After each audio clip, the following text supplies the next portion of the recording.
Welcome to my channel. Today I'm going to be showing you how to make this rustic cheese, tomato and bacon quiche.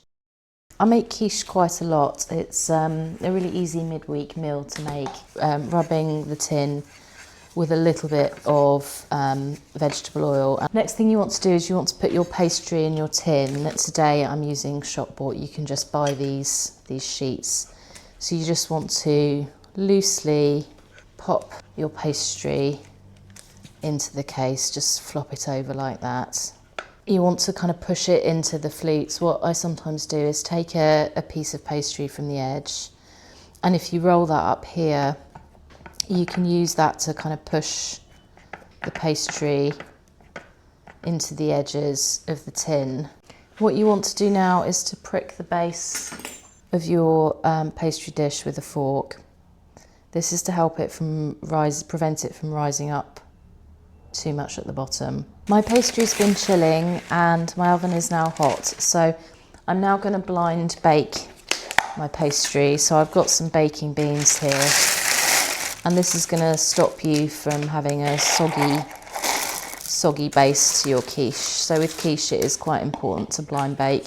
Whilst my quiche is blind baking, I'm just going to prepare the filling. So the first thing I've done is I've just put a small nub of butter into a pan, and to that I'm adding one finely diced shallot, and I will let that saute over a fairly gentle heat until that softens. I've got some rashers of bacon. I'm going to take most of the fat away from this bacon. I'm just going to chop this into pieces, and I'm going to pop that into the pan along with the shallot. Now, you don't have to kind of fry this until it's really crispy. Quite often you'll find that the lardons or the bacon in a quiche, is cooked through, but it's not sort of super crispy. I actually quite like a bit of that textural contrast, so I'm going to get it a little bit crispy. So whilst this is cooking away, I'm also going to get on and make the sort of custard, if you like, portion of the quiche. So for this recipe I'm using a combination of creme fraiche and double cream, and you see how this is a 50% less fat creme fraiche. You'll still get good results with this. So there's probably about 200 mils left in here. To that I'm going to add 200 millilitres of double cream. So I'm just going to stir together the creme fraiche and the double cream just so they start to combine a little bit. And the next thing I'm going to add to this is 3 eggs. 1. So you just want to whisk this together until it's combined. Now you want to add in your seasonings to this. I'm going to use some black pepper. I'm also going to add some herbes de Provence to this. You can use whatever herbs you want. Some thyme would be good. I like this one because it's got tarragon in it, and I think the tarragon just has such a beautiful, delicate flavour. I'm not going to be adding any salt to this because I'm going to be putting cheese in this quiche, and I've also got the bacon, which is quite salty. So I don't want it to be overly salted, which is why I'm not using it. So that's it. That's my kind of quiche filling done. So my quiche has had its 15 minutes blind baking in the oven. So I'm going to remove now my baking beans. And you can see that the edges, have started to dry out, which is what you want. If you want to trim away your pastry edges, now is the time to do that. And the way to do it is just to get a really sharp knife and just trim those off. Now, if you prefer this kind of rustic, you can leave them on. This will just help you, take out your quiche slices in one piece later on. So I'm going to clean up these bits of pastry, and they're not going to go to waste. They are going to go onto the bird table. Okay, so I'm now going to pop this quiche back without the beans, just for literally 5 minutes. I'm going to prepare the rest of my fillings now. So as I said, I'm going to put some cheese in this, cheese and bacon, obviously brilliant combination.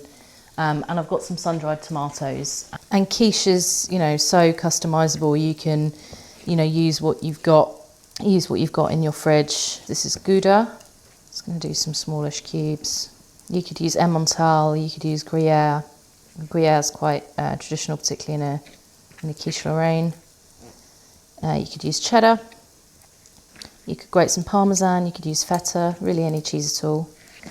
So that's gouda. I'm going to put in a little bit of cheddar as well, just to see my bacon's browning up nicely there. It's getting a good bit of colour.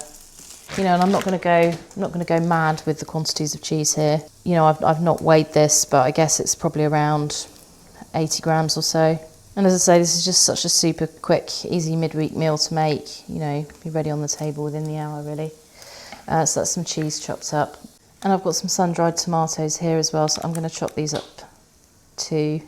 So again, you know, I don't weigh this. I'm just sort of doing it by eye. I've taken my quiche back out of the oven now, and hopefully you can see now that the base is fully dry. Now it's time to assemble our quiche. As I said, you can really put what you want in here. You could put mushrooms, you could put spinach, you know, you can put anything you like, really. So first I'm just going to put in my bacon and shallot. Next I'm going to scatter in my sun-dried tomatoes, and then I'm going to go in there with my cheese cubes. And then finally you want to pour your custard on the top. Now you really want to try and get this full to the top. Go as high as you dare. What a lot of people do is kind of get it to about this point, take it to the oven, and then pour in a tiny bit more in the oven shelf. Now I'm quite clumsy, and actually I've found this is just as easy for me. And then I'll really carefully take this to the oven. Pop this into the oven, 170 degrees for around 20-25 minutes until it's set. Wish me luck. So I've just taken my quiche out of the oven, and you can tell when it's done, when the edges are set and it's still got a slight jiggle to it in the centre. This took about 35 minutes in the oven. Once your quiche has had about 10 minutes or so just to finish setting, you can cut and serve that. And there you go, you can see that's got a beautiful, beautiful set on it. It smells good. So there it is, just with some simple salad. I'm just going to show you what that's like. Now, just try a little bit of that. It's really delicious. It's got a lovely, almost souffle-like quality to it that you just wouldn't get with a shop-bought quiche. Plenty salty enough. It definitely didn't need any additional salt either. So thank you very much for watching. Hope you enjoyed this video. Please do like and subscribe to my channel for more cooking content. Thanks for watching.